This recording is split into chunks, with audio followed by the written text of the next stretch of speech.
Imagine you're alone at home on a stormy night. Rain pelting the windows, vinyl spinning on your turntable. And then, knock knock. Two drenched strangers ask for help, and one innocent act of kindness becomes your worst nightmare. That's Knock Knock. And today, I'm taking you through every chilling beat. Hey, Movie Recaps Hub podcast fam, I'm Doolin. If you love deep dive recaps delivered with zero filler, smash that like button, subscribe, and let's get into it. We open on sunny California. Evan and Karen are living their dream life. He's an architect working from home. She's a sculptor prepping her biggest gallery show. They've got 2 kids and a little dog gathered around the breakfast table. Karen's assistant, Louis, waltzes in with exhibition catalogs. Laughter all around. Evan checks that the kids are packed for a weekend beach trip with mom. Karen shows Louis her drawing sculptures. He promises to pick them up once they're gallery ready. Before they leave, Karen reminds Evan that his physical therapist, Vivian, will visit tomorrow. The kids beg him to join the trip, but Evan's on deadline. He stays behind. Cut to a dark, stormy night. Evan's at his desk, 3D printing models, sketching designs, spinning vinyl on his vintage turntable. He video calls Karen. She smiles, says she misses him. Then they hang up. Back to work he goes, until a knock at the front door.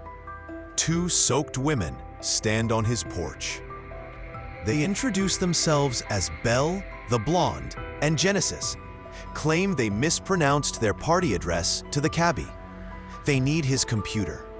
Evan, ever the gentleman, lets them inside. He hands them towels and robes, tosses their soaking clothes into the dryer, and even tries to save Genesis's waterlogged phone by burying it in rice. He pours them tea. All polite, until he returns to find them exploring his house. Belle's admiring his massive record collection. Evan confesses he was a DJ in his 20s. Q surprised, "Ooh, really?"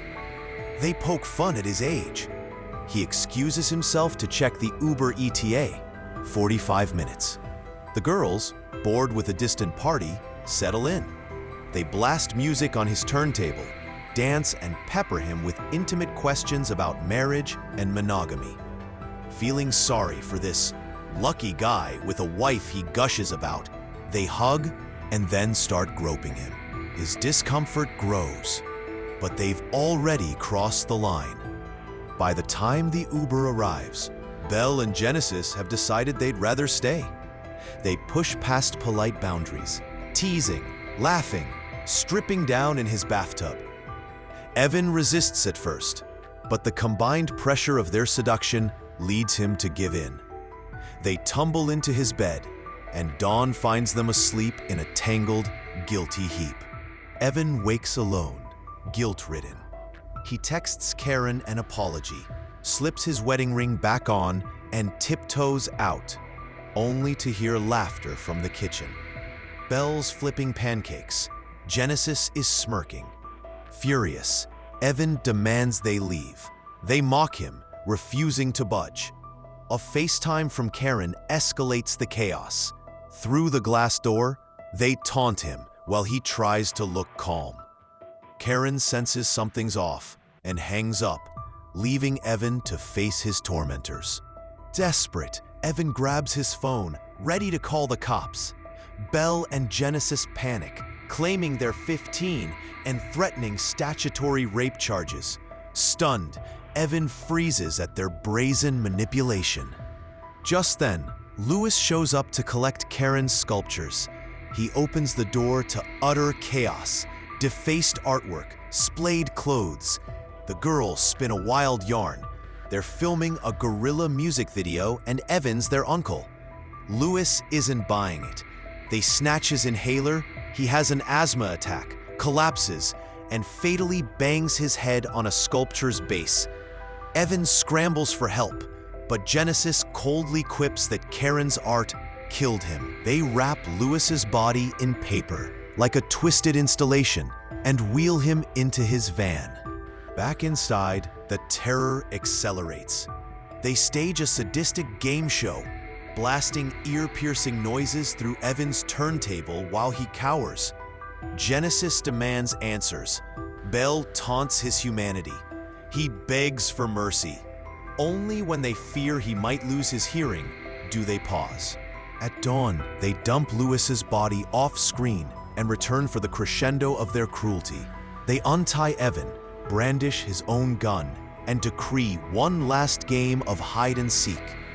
30 seconds to hide, or they'll kill him. Evan grabs a kitchen knife, bolts through the house, but Genesis catches him.